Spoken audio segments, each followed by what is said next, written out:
चलिए दोस्तों, अब हम कुछ ट्रांजैक्शंस को जर्नल में रिकॉर्ड करना सीखेंगे with the help of modern approach. ये जर्नल का फॉर्मेट है। वैसे तो हम लोगों ने प्रीवियस वीडियोस में डिस्कस किया भी है। स्टिल जो नए साथी हमारे साथ जुड़े हैं, एक बार उन्हें और समझा दें डेट, किस दिन ट्रांजैक्शन हुई, क्योंकि हमने पढ़ा है बुक्स में जो रिकॉर्डिंग की जाती है अकाउंट्स में, वो की जाती है क्रोनोलॉजिकल ऑर्डर में।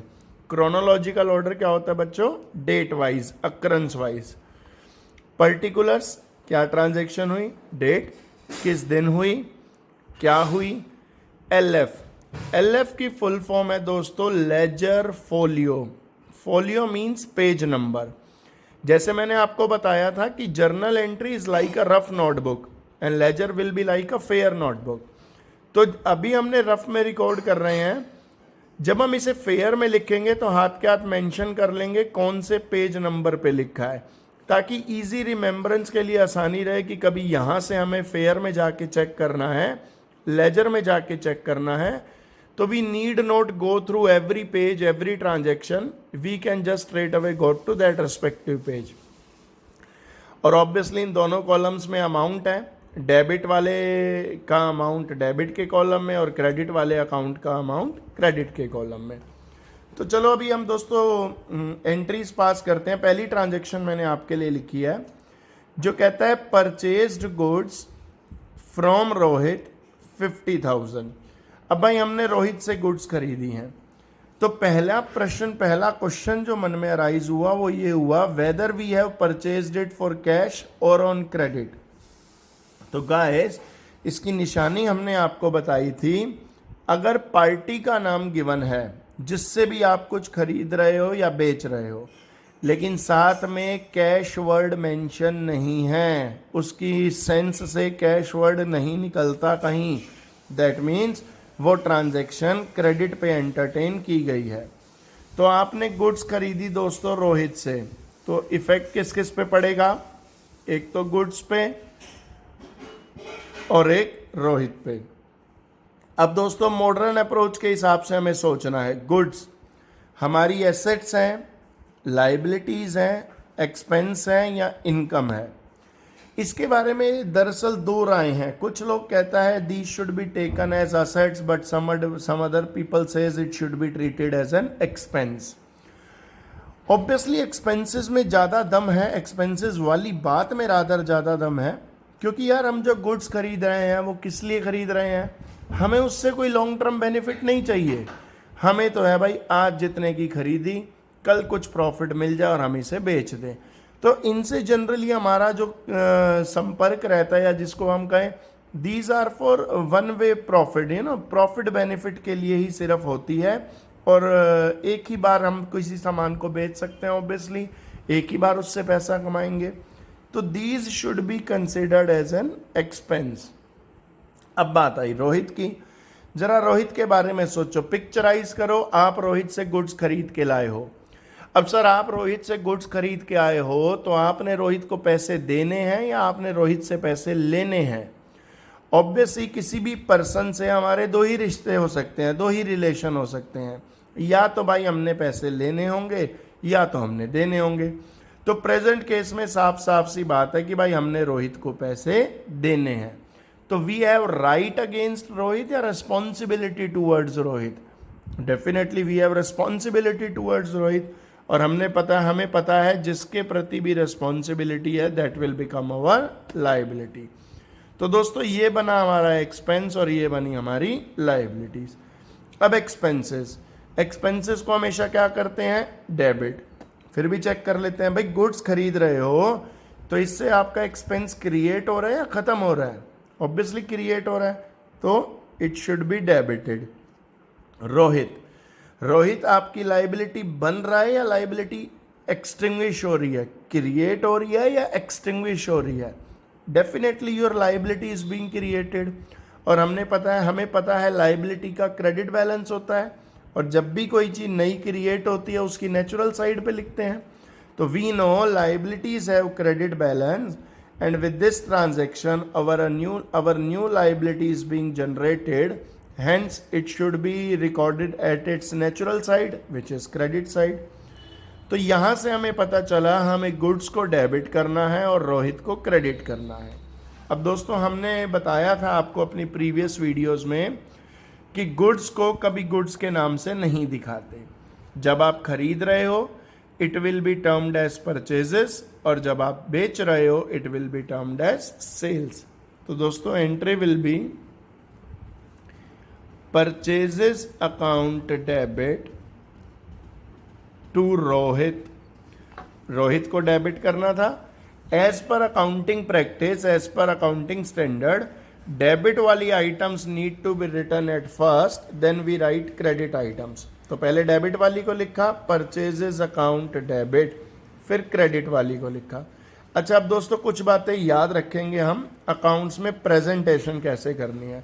जैसे किसी पार्टी में जाते हो तो 10 बार शीशे के आगे होके जाते हो ना कि सही दिख तो रहा हूँ, ऐसे समझ लो ये भी इसको भी 10 बार शीशे में देखना है कि सही दिख तो रहा है।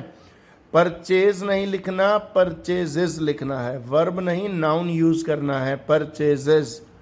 अकाउंट पूरा नहीं लिखना, ACCOUNT नहीं, A/C। Debit DR। क्रेडिट वाले के लिए कभी भी आप क्रेडिट वर्ड का यूज नहीं करोगे, प्रीफिक्स कर दोगे टू प्रीफिक्स हो जाने का मतलब है ये क्रेडिट ही है। और कभी भी बिल्कुल इसके नीचे से स्टार्ट नहीं करोगे, थोड़ा सा राइट हैंड पे स्पेस दे के शुरू करोगे। अब रोहित तो किसी पर्सन का नाम है, तो you can either write it as Rohit और you can write it as Rohit's account, है ना। खाली रोहित अकाउंट लिखेंगे तो चीज नहीं होगी, तो इसलिए it will be Rohit's account. So entry will be purchases account debit to Rohit's account. कितने की चीज खरीदी थी दोस्तों? 50,000।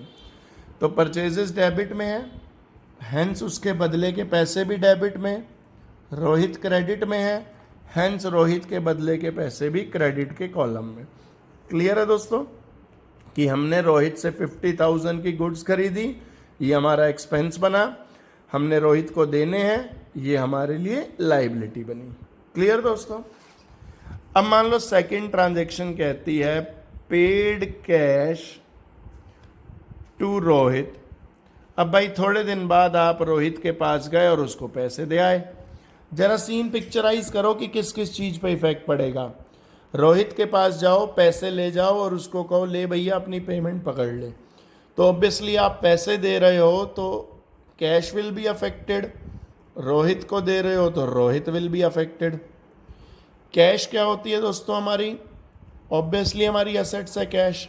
रोहित, अब ध्यान दो, रोहित आपका क्या लगता था? क्यों दे रहे हो आप पैसे?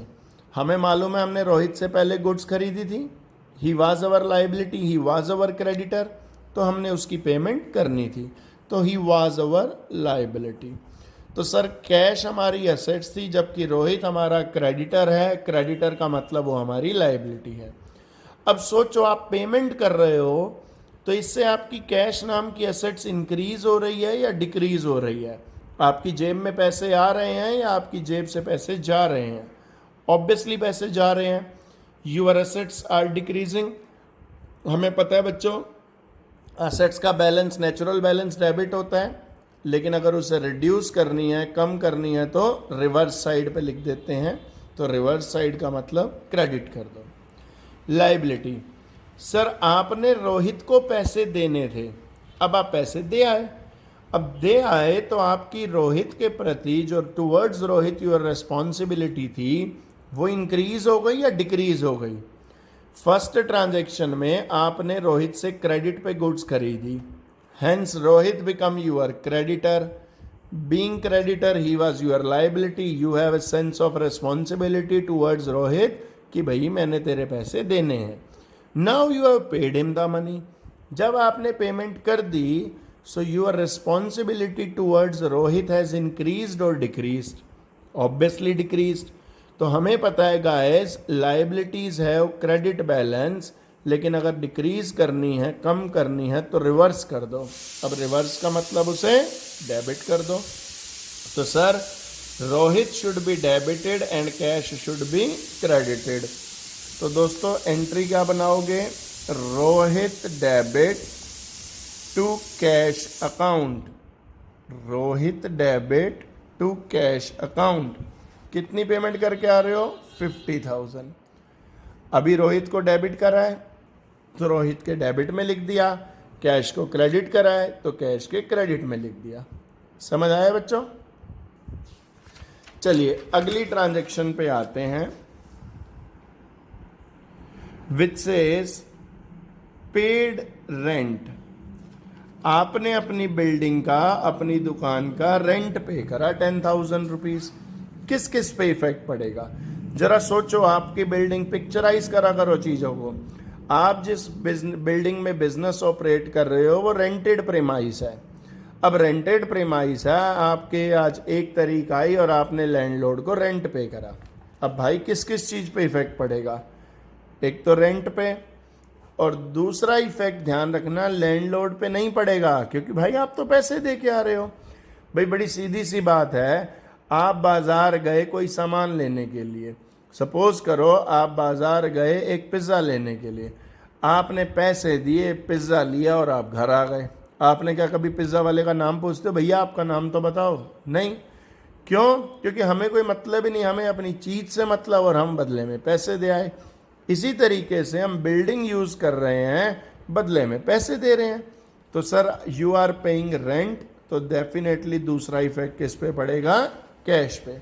जैसे आप अपने स्कूल की फीस डिपॉजिट कराते हो, आप पैसे लेके जब स्कूल की वो फीस काउंटर पे लाइन में लगते हो, कभी फीस रिसीव करने वाले सर से नाम पूछे उनका?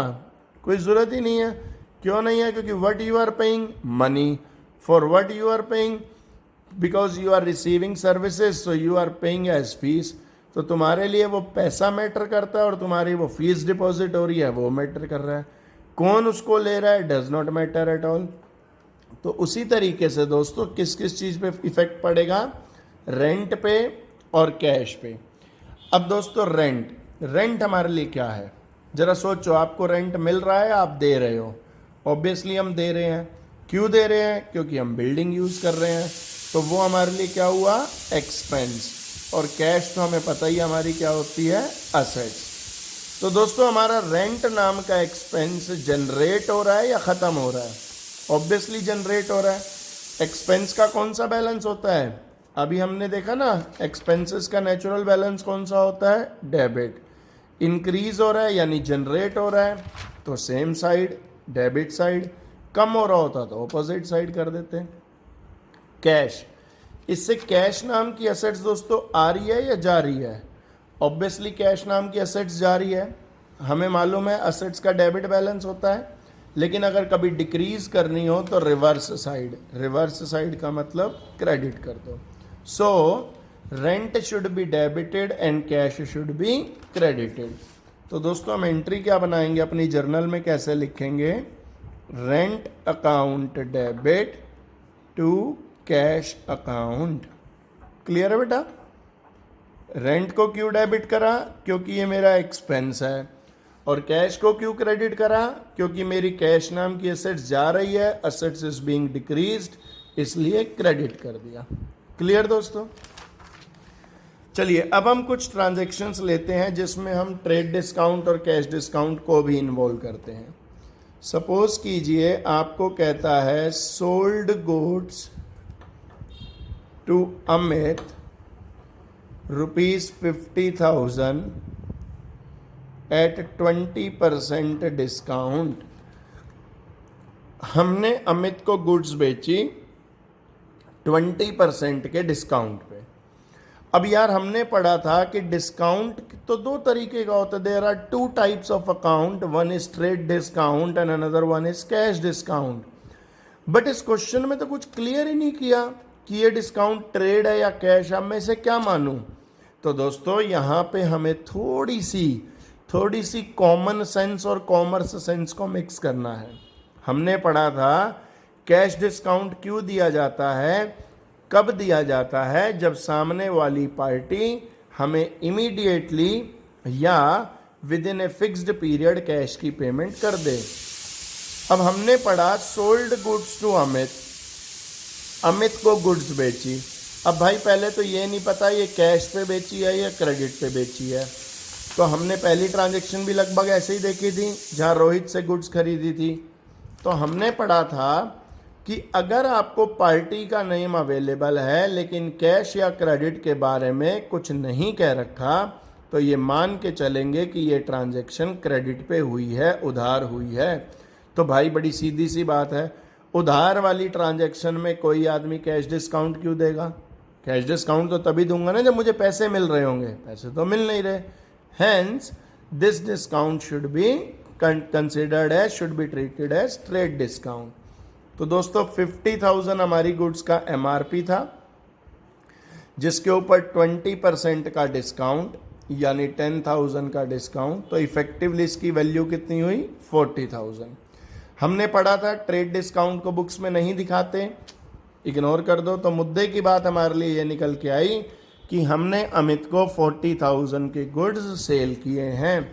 अब जरा फटाफट दिमाग लगाते हैं किस किस पे इफेक्ट पड़ेगा। दोस्तों आप अमित को गुड्स बेचोगे तो एक फर्क गुड्स पे पड़ा, डेफिनेटली दूसरा फर्क किस पे पड़ा? अमित पे। अब गुड्स कौन सा अकाउंट है? असेट्स, लायबिलिटी, एक्सपेंस या इनकम? गुड्स जरा ध्यान से सोचो, whether you are purchasing it और selling it. In this transaction we are selling goods. Common sense से इस गुड्स बेचेंगे तो रेवेन्यू जनरेट होगी, पैसे आएंगे, hence it should be our income. अब आपने अमित को गुड्स बेची हैं तो आप अमित से पैसे लेने हैं आपने या देने हैं? ऑब्वियसली लेने हैं। So you have a right against Amit or responsibility towards Amit? Obviously you have right against Amit. आपका अमित के अगेंस्ट राइट है, और राइट वाली सारी चीज़ें हमारी क्या बनती हैं? एसेट्स बनती हैं। तो पता चला भाई गुड्स तो हमारी इनकम है और अमित हमारी एसेट्स है। जरा गुड्स पे कंसंट्रेट करो, गुड्स के ऊपर। इनकम, इस ट्रांजेक्शन से हमारी इनकम इंक्रीज हो रही है, क्रिएट हो रही है या ख़त्म हो रही है? ऑब्वियसली गुड्स बेच रहे हैं तो इनकम क्रिएट ही हो रही है। वो बात हो रहा है पैसे कम मिले, does not matter at all. Cash की मूवमेंट को बिल्कुल कंसिडर नहीं करना। आपका माल बिक रहा है, आपने पैसे लेने का अधिकार जनरेट हो रहा है, it is equivalent to receiving money. तो सर वो आपकी इनकम क्रिएट हो रही है। इनकम, हमें पता है इनकम का कौन सा बैलेंस होता है? Credit balance. तो इंक्रीज करना है, नेचुरल साइड पे लिख दो और क्रेडिट कर दो। अमित की बात करें, अमित आपका क्या लगा? हमने पढ़ा था वो पर्सन जिसको हम गुड्स क्रेडिट पे सेल करें और हमने उससे पैसे लेने हो, that person will be called our debtor. तो अमित हमारा डेटर बना। तो अमित नाम की हमारी असेट्स यानी डेटर नाम की हमारी असेट्स इंक्रीज हो रही है या डिक्रीज हो रही है? ऑब्वियसली इंक्रीज हो रही है। असेट्स का बेसिक बैलेंस कौन सा होता है? डेबिट। इंक्रीज हो रही है और डेबिट कर दो। तो पता चला Amit should be debited and goods should be credited. तो दोस्तों इसको कैसे रिकॉर्ड करोगे? Amit debit to sales account. Amit debit to sales account कितने रुपए से? 40,000। सेल्स रिप्रेजेंट हमने गुड्स बेची, अमित रिप्रेजेंट कि वो हमारा डेटर है, हमने उससे पैसे लेने हैं। Clear? Next says Amit returned goods of ₹10,000। अब हमें कहा कि भाई हमने जो अमित को माल बेचा था उसमें से कुछ अच्छी क्वालिटी का नहीं था, मज़ेदार नहीं था माल, कुछ डिफेक्ट होगा गुड्स में। अमित हमारी दुकान पे आया और गुड्स वापस कर गया। जरा पिक्चराइज करो सीन। अमित आपके शोरूम में आ रहा है, देखो उसको। वो कुछ गुड्स वापस कर गया कि भाई हमें पसंद नहीं आई। तो भाई बड़ी सीधी सी बात, हम अमित से क्या कहेंगे? अमित यार जो तू गुड्स लेके गया था उस पे तेरे को हमने MRP पे डिस्काउंट दिया था, अब जब वापस आज दे रहे हो तो कोई MRP पे वापस थोड़ी लेंगे हम उसे, उसमें भी तो डिस्काउंट काटेंगे। तो दोस्तों ये बात याद रखना, जब परचेज या सेल करते समय ट्रेड डिस्काउंट है, जब गुड्स की परचेज या सेल करते समय ट्रेड डिस्काउंट है तो उसके रिटर्न के समय भी ट्रेड डिस्काउंट ऑटोमेटिकली लगेगा। तो 10,000 की गुड्स 20% का ट्रेड डिस्काउंट, 2000 इफेक्टिवली 8000। तो हमने अमित को कितने की गुड्स रिटर्न करी है? अमित ने हमें कितने की गुड्स रिटर्न करी इफेक्टिवली? 8000 की। अब किस किस पे फर्क पड़ा?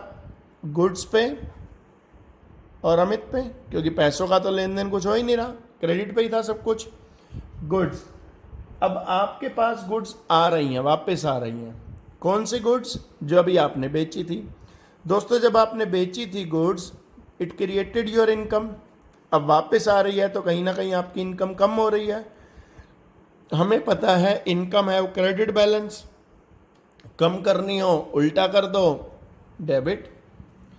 अमित, जब आपने अमित को गुड्स बेची थी तो अमित आपका डेटर बना था, आपकी एसेट्स थी। अब वो आपको कुछ माल वापस कर गया, तो जितने का माल वापस कर गया आप उससे उतने ज़्यादा पैसे मांगोगे या कम करके मांगोगे? ऑब्वियसली कम करके मांगोगे ना भाई। जहाँ 40 मांग रहे थे, अब वो 8000 का माल वापस कर गया, तो आप उससे 48 मांगोगे या कम करके 32 मांगोगे? ऑब्वियसली 32 मांगोगे। So your assets have been reduced. Amit as a debtor आपका रिड्यूस हो गया। अब हमें पता है एसेट्स का तो डेबिट बैलेंस होता है, और अगर रिड्यूस करना हो तो क्रेडिट कर दो। तो सर गुड्स को डेबिट और अमित को क्रेडिट। अब गुड्स के लिए क्या नाम यूज करोगे? अब यहाँ पे तो ना हमने गुड्स खरीदी हैं ना बेची हैं, ये तो जो सेल करी थी वो वापस आ गई, इसलिए the name will be given sales return. Goods को डेबिट करना है, किस नाम से डेबिट करोगे? Sales return.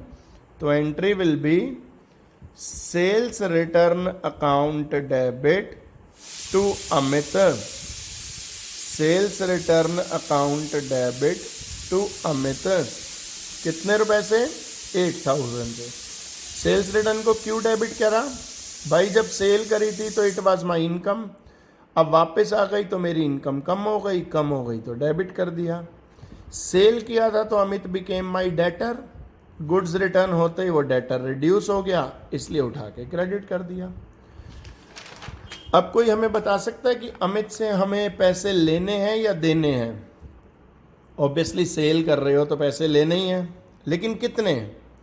हमने फर्स्ट ट्रांजैक्शन में अमित को 40 की गुड्स बेची थी तो 40 मांगते थे, बाद में वो हमें 8000 की रिटर्न कर गया, तो अभी हम उससे कितने पैसे मांगते हैं? 32,000। नाउ नेक्स्ट ट्रांजैक्शन से received rupees 30,000 from Amit in full settlement of his discount, full settlement rather of his account. Next transaction says received rupees 30,000 from Amit in full settlement of his account, कि अमित से उसके हिसाब किताब की full settlement में हमें 30,000 मिले, लेकिन भाई हमने लेने तो 32 थे। 30 मिल के कह रहा है फुल सेटलमेंट हो गई। फुल सेटल मतलब हिसाब किताब क्लियर। तो भाई ये 2000 कहाँ गए? These 2000 will be considered as discount. अब कॉमन सेंस लगानी है, कौन सा डिस्काउंट है ये? ट्रेड डिस्काउंट है या कैश डिस्काउंट है? तो भाई बड़ी सीधी सी बात है, अगर कैश का फ्लो अभी हो रहा है, इसी ट्रांजैक्शन में कैश का फ्लो हो रहा है, तो it is cash discount, otherwise it is trade discount. तो भाई यहाँ कैश का फ्लो हो रहा है या नहीं हो रहा बच्चों? डेफिनेटली हो रहा है, तो it will be considered as cash discount. जरा पिक्चराइज करो, आपने अमित से 32 लेने थे, 30 मिल रहे हैं, 2000 आप छोड़ रहे हो, आप कह रहे हो चल कोई बात नहीं रहने दे। किस किस पे फर्क पड़ेगा? ऑब्वियसली पैसे आ रहे हैं तो कैश पे फर्क पड़ेगा, अमित से आ रहे हैं तो अमित पे फर्क पड़ेगा, और अब हमने कुछ डिस्काउंट अलाउ किया, अमित को डिस्काउंट दिया तो डिस्काउंट पे इफेक्ट पड़ेगा। तो हमने पहली ट्रांजैक्शन देखी जिसका इफेक्ट मल्टीपल अकाउंट्स पे, मोर देन 2 अकाउंट्स पे पड़ा। तो अब आज हमारा अफेक्ट 3 अकाउंट पे पड़ा। कैश कौन सा अकाउंट है? असेट्स। अमित हमारा क्या लगता था? डेटर, और डेटर भी हमारी क्या होते हैं? असेट्स। डिस्काउंट, आप किसी को डिस्काउंट दे रहे हो, वो आपके लिए क्या है? Definitely it is an expense for us. Sir cash पे फोकस करो, आपकी कैश नाम की असेट्स आ रही है जा रही है, मतलब इंक्रीज हो रही है या डिक्रीज हो रही है? ऑब्वियसली इंक्रीज हो रही है। असेट्स का बेसिक बैलेंस डेबिट, इंक्रीज होए तो और डेबिट कर दो। अमित हमारा क्या था? डेटर, हमने पैसे लेने थे, अब ले लिए, तो हमारा अमित के अगेंस्ट राइट क्रिएट हुआ या राइट अबॉलिश हो गया, खत्म हो गया? खत्म हो गया, तो वो आगे से हमारा डेटर नहीं रहेगा। तो he was our debtor, he was our assets, लेकिन आज के बाद वो हमारी असेट्स नहीं होगा। तो हमारी असेट्स कम हो गई, गिर गई। असेट्स को कम करना है तो क्रेडिट। आप डिस्काउंट दे रहे हो तो आपका डिस्काउंट नाम का एक नया खर्चा पैदा हो रहा है, न्यू एक्सपेंसेस बीइंग क्रिएटेड, और हमें पता है एक्सपेंसेस का कौन सा बैलेंस होता है? डेबिट। तो दोस्तों हमें पता चला कैश को भी डेबिट करना है, डिस्काउंट को भी डेबिट करना है और अमित को क्रेडिट करना है। तो पहले हमेशा डेबिट वाली आइटम्स लिखी जाती हैं। तो दोस्तों cash account debit, discount allowed account debit to Amit. क्या एंट्री बनाओगे? Cash account debit, discount allowed account debit to Amit. अब पैसे बड़े ध्यान से भरना। कैश कितना आया आपके पास? जेब में कैश कितना आया? 30,000। भाई लेने 32 थे ना, मिले तो 30 हैं। डिस्काउंट कितना आपने अलाउ करा? 2000। और आपका अमित से हिसाब कितने से क्लियर हो गया? 32 से। सो दोस्तों एंट्री बनी cash account debit 30, discount debit to Amit 32,000 rupees. Clear है दोस्तों? चलिए दोस्तों अब एक ट्रांजैक्शन और करते हैं, जरा ध्यान से सुनना इसको। कहता है purchased goods from Rahul rupees 1 lakh at 20% trade discount and 5% cash discount, made 50% payment immediately। जरा ध्यान से सुनना दोस्तों, अच्छी ट्रांजैक्शन है, कुछ नया सीखने को मिलेगा। कहते हैं हमने राहुल से गुड्स खरीदी 1 लाख की, यानी उसका MRP जो था वो 1 लाख था। प्रिंट रेट, जरा शोरूम में चले जाओ, टैग लग रहा है 1 लाख रुपीस का उस प्रोडक्ट पे। ऑफर कितना चल रहा है? ट्रेड डिस्काउंट कितना चल रहा है? 20%। और वो टर्म क्या कह रहा है कि अगर मेरे को पेमेंट आप अभी करते हो तो मैं आपको 5% कैश डिस्काउंट भी दे दूंगा। समझ रहे हो ना? TD trade discount, CD cash discount. हमने अभी सिर्फ 50% पेमेंट करी है, पूरी नहीं करी, 50% पेमेंट अभी करी है। तो दोस्तों पहले इसको एक बारी अमाउंट इसके समझ लेते हैं कैसे कैसे हैं। प्रोडक्ट का MRP था 1 लाख रुपीस। हमने पूछा भैया कितने का है, तो बोला भैया है तो चीज़ 1 लाख की, 20% ऑफ चल रहा है तो 20,000 ऑफ। तो इफेक्टिवली हमारे लिए तो उस गुड्स का प्राइस कितना बन गया? 80,000। ट्रेड डिस्काउंट को बुक्स में शो करते हैं? नहीं, तो हमारे लिए इसकी तो कोई वैल्यू ही नहीं है। तो मुद्दे की बात समझ में आई कि हमने गुड्स कितने की खरीदी है? 80,000 की। अब वो कह रहा है सर मैं आपको कैश डिस्काउंट भी दूंगा। कितने % देगा भाई? 5%। Now here common sense need to be mixed, need to be applied with commerce sense. क्या कहता है भाई? वो मेरे को कैश डिस्काउंट दे रहा है, हमारी नॉलेज क्या कहती है? CD कैश डिस्काउंट एप्लीकेबल ही कब है भाई? जब पेमेंट कैश में कर रहे हो। मैं उसको कितनी % पेमेंट कैश में कर रहा हूं? आधी। तो भाई मेरे को कैश डिस्काउंट भी किस पे मिलेगा? आधे पे। That means out of this 80,000 मैं 50% पेमेंट यानी 40,000 तो अभी पे कर रहा हूं, और बाकी का 50% यानी बाकी का 40,000 तो मैं उससे उधार में गुड्स खरीद रहा हूं। क्योंकि 80,000 की मैं पूरी पेमेंट थोड़ी कर रहा हूँ, कुछ पेमेंट कर रहा हूँ, कुछ नहीं कर रहा। नहीं कर रहा का मतलब क्रेडिट पे खरीद रहा हूँ। अब जितनी पेमेंट करने जाऊंगा सिर्फ उसी पे ही तो कैश डिस्काउंट के लिए एलिजिबल होऊंगा। तो 40,000 पे 5% निकालोगे दोस्तों, 2,000 का कैश डिस्काउंट, हैंस मुझे 38,000 पे करने पड़ेंगे। समझ में आई बेटा बात? अब इतनी बात को समझो, देखो किस किस पे इफेक्ट पड़ा। सबसे पहले 80,000, ये क्या रिप्रेजेंट करता है? ये रिप्रेजेंट करता है उस गुड्स को जो मैं खरीद रहा हूं, गुड्स। ये 40 किसको रिप्रेजेंट करता है? जो हमने पे करने थे। क्या पूरे 40 पे करने पड़े? नहीं, कुछ करने पड़े, कुछ उसने छोड़ दिए। तो जितने पैसे पे करने पड़े वो कैश, और जो डिस्काउंट था 2,000 का, तो वो डिस्काउंट। अब डिस्काउंट ये मैं राहुल को दे रहा हूं या राहुल मुझे दे रहा है? ऑब्वियसली राहुल मुझे डिस्काउंट दे रहा है, so for me it will be considered as discount received. अब दोस्तों इसकी बात हो गई 80 की, इस 38 की बात हो गई, इस 2 की बात हो गई, लेकिन ये 40,000 क्या है?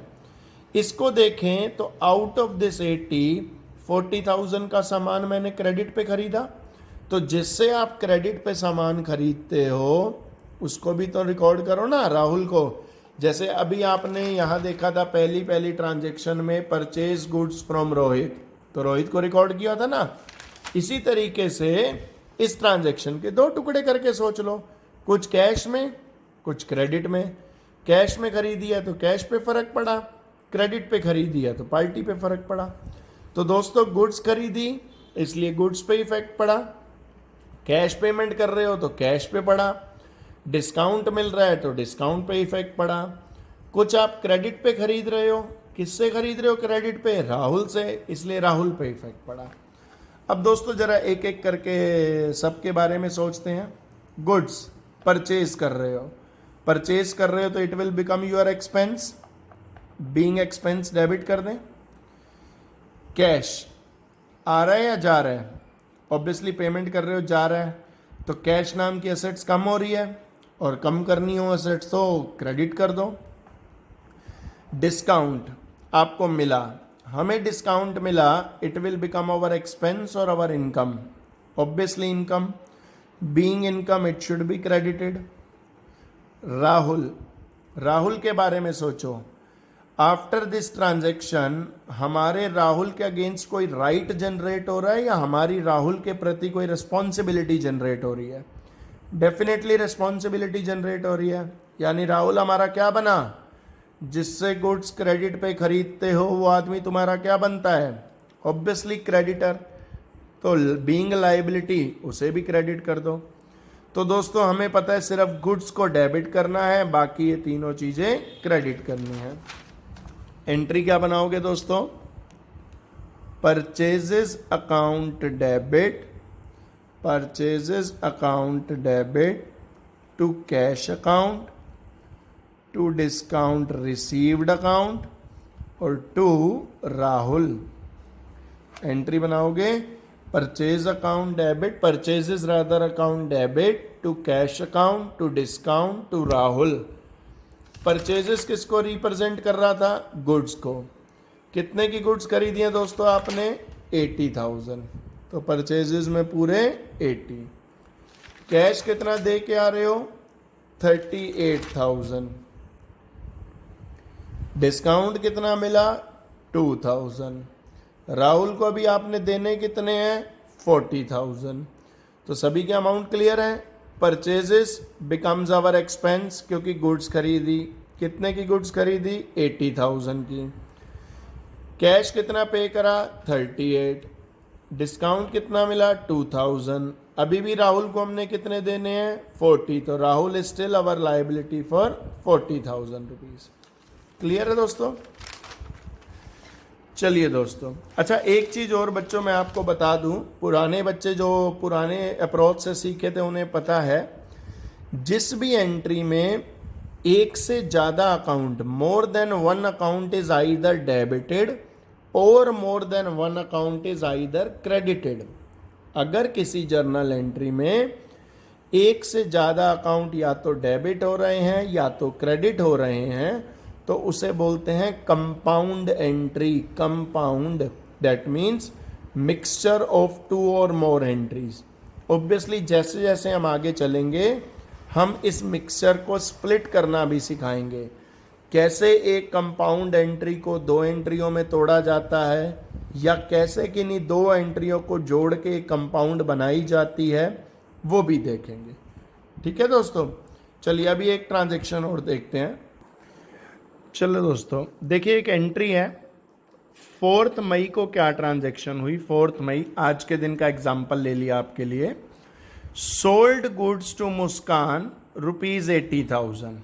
हमने मुस्कान को 80,000 की गुड्स बेची हैं 10% ट्रेड डिस्काउंट पे, बट ऑन द कंडीशन, एक कंडीशन रखी है that 5% CD will be allowed if she makes payment with in 10 days, यानी अगले 10 दिन में पेमेंट कर देगी तो कैश डिस्काउंट मिलेगा, एक टाइम फ्रेम दे दिया, और अगर उसके बाद पेमेंट करेगी तो कोई कैश डिस्काउंट नहीं मिलेगा।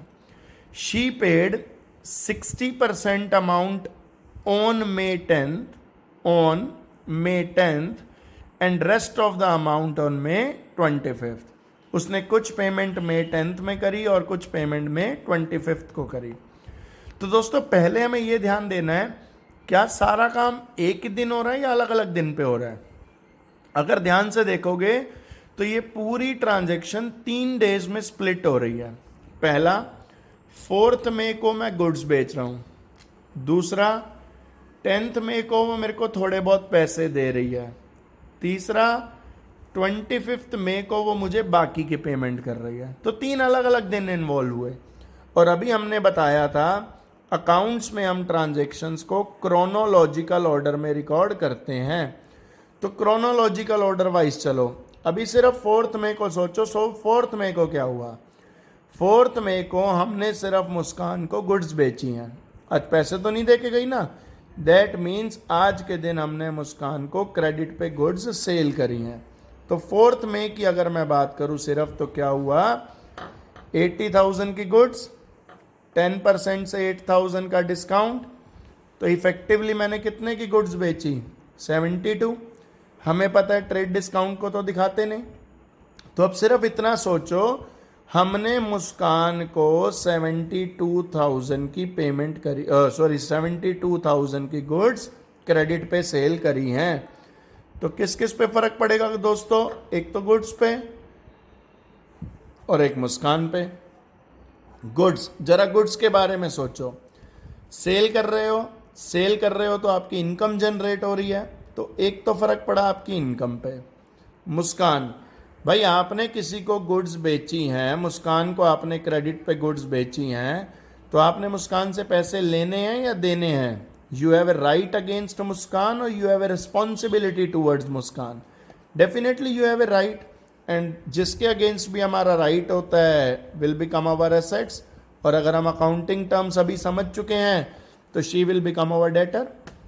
तो दोस्तों गुड्स बेचने से यूर इनकम इज इंक्रीजिंग और डिक्रीजिंग। ऑब्वियसली इनकम इंक्रीज कर रही है, इंक्रीज इन इनकम तो क्रेडिट कर दो। मुस्कान आपकी डेटर के रूप में बढ़ रही है, कम हो रही है, क्रिएट हो रही है एज डेटर या डिक्रीज हो रही है, क्रिएट हो रही है, तो डेफिनेटली डेबिट कर दो। तो एंट्री विल बी, मैं भी यही कर रहा हूं बच्चों, फॉर्मेट आप अपने आप बना लीजिएगा, Muskan debit to sales account, Muskan debit to sales account.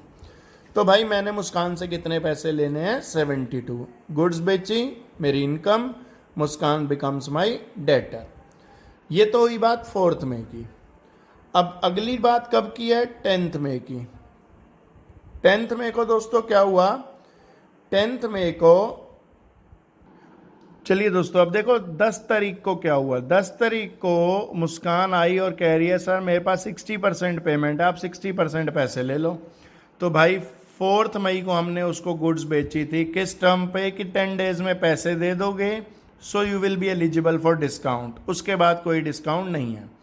तो she is coming within 10 days, आ रही है आराम से 10 डेज में, पेमेंट कर रही है। चलो मैं ना इस कैलकुलेशन को आसान करने के लिए 60 की बजाय 50% कर देता हूँ कि मुस्कान 50% पेमेंट कर रही है। तो भाई हमने मुस्कान से 72,000 रुपीज़ लेने थे, 50% 72,000 का निकालोगे, that mean she is paying us 36,000 rupees. अब भाई जब वो पैसे आधे देगी तो डिस्काउंट भी आधे पे ही मिलेगा। हम बेवकूफ़ थोड़ी हैं कि कोई आदमी हमें 36,000 दे और हम उसे 72 पे डिस्काउंट दे दें, डिस्काउंट भी 36 पे देंगे। तो 36,000 हमें मुस्कान देने आई, 5% हमने उसको कैश डिस्काउंट दे दिया विच अमाउंट्स टू 1800। इसका 5% निकाल के देख लेना, रेस्ट 34,200 हमने मुस्कान से ले लिए। तो किस किस पे फर्क पड़ा दोस्तों? कैश पे, मुस्कान पे, डिस्काउंट पे। दोस्तों कैश, आपके पास कैश आ रहा है तो आपकी कैश नाम की एसेट्स क्रिएट हो रही है, इंक्रीज हो रही है, तो डेबिट कर दो। मुस्कान जो आपकी डेटर थी, जिसने आपको 72,000 देने थे, अभी कुछ पैसे दे रही है, तो उतने पैसों से हमारे डेटर कम हो जाएंगे, आवर डेटर्स विल रिड्यूस। और डेटर का डेबिट बैलेंस होता है, रिड्यूस करना है तो क्रेडिट कर दो। डिस्काउंट, आपने मुस्कान को डिस्काउंट दिया या मुस्कान ने आपको? ऑब्वियसली हम लोगों ने मुस्कान को डिस्काउंट दिया, तो it is discount allowed for us. Being discount allowed, it will become expense, और हमने सुना एक्सपेंसेस को क्या करते हैं? Debit. So entry will be cash account debit, discount allowed account debit to Muskan. Cash कितने पैसे आ रहे हैं बेटा आपकी जेब में? 34,200। डिस्काउंट कितना दे रहे हो आप मुस्कान को? 1800। और आपका मुस्कान से हिसाब कितने से क्लियर हो रहा है? 36। भाई कुछ दे गई, कुछ हमने छोड़ दिए। तो ये तो मामला था 10 मई का। अब मुस्कान फिर कब आई हमारे पास? 25 मई को। अब विद इन 10 डेज आ गई, आफ्टर 10 डेज आई? भाई हमने गुड्स कब बेची थी? 4th में, तो 10 days will last up to 14th of May, लेकिन ये तो बाद में आ रही है। अब आई कहती है बाकी पैसे अब ले लो। पहली चीज, बाकी लेने कितने थे? टोटल 72 की गुड्स थी, 36 मिल गए, आधे मिल गए थे ना 10th को, बाकी 36 लेने हैं। अब मुस्कान 25 मई को आई, बोले जी सर बाकी पेमेंट ले लो 36,000। तो क्या अब हमें मुस्कान को डिस्काउंट देना चाहिए, नहीं देना चाहिए? ऑब्वियसली नहीं देना चाहिए। क्यों? क्योंकि टाइम के बाद आ रही है, तो सिर्फ पैसे ले लो, डिस्काउंट नहीं देंगे। किस किस चीज़ पे फर्क पड़ेगा दोस्तों? कैश पे और मुस्कान पे। सो कैश नाम की एसेट्स इंक्रीज हो रही है, डेबिट, और मुस्कान जो आपकी डेटर थी अब डिक्रीज हो रही है, credit. So entry will be on 25th of May, cash account debit to Muskan 36,000 rupees. दोस्तों पेमेंट आनी चाहिए, पैसे होने चाहिए, चाहे वो हार्ड कैश आ रहा है, चाहे बैंक से पेमेंट है, चाहे पेटीएम से पेमेंट है, चाहे एनईएफटी है, चाहे आरटीजीएस है, चाहे किसी भी मोड से पेमेंट हो रही है। If payment is there within the time frame तो डिस्काउंट अलाउ होगा। कैश डिस्काउंट का मतलब खाली कैश पेमेंट से नहीं है, वो कह रहे हैं पेमेंट होनी चाहिए, चाहे किसी भी मोड के थ्रू हो, चाहे बैंकिंग मोड के थ्रू हो, डिजिटल पेमेंट हो, कैश पेमेंट हो, कैसी भी हो, बस होनी टाइम पे चाहिए। तो मुस्कान ने विद इन टाइम पेमेंट करी, हमने डिस्काउंट दे दिया। ये वाली payment after the due date करी, तो इस पर कोई डिस्काउंट नहीं मिलेगा। क्लियर है दोस्तों? तो इस तरीके से आप ये मॉडर्न अप्रोच के भी हमने कुछ क्वेश्चंस देखे। अब मैं आपको एक असाइनमेंट भेज रहा हूँ, आप प्लीज़ उसे सोल्व कीजिए। Thank you.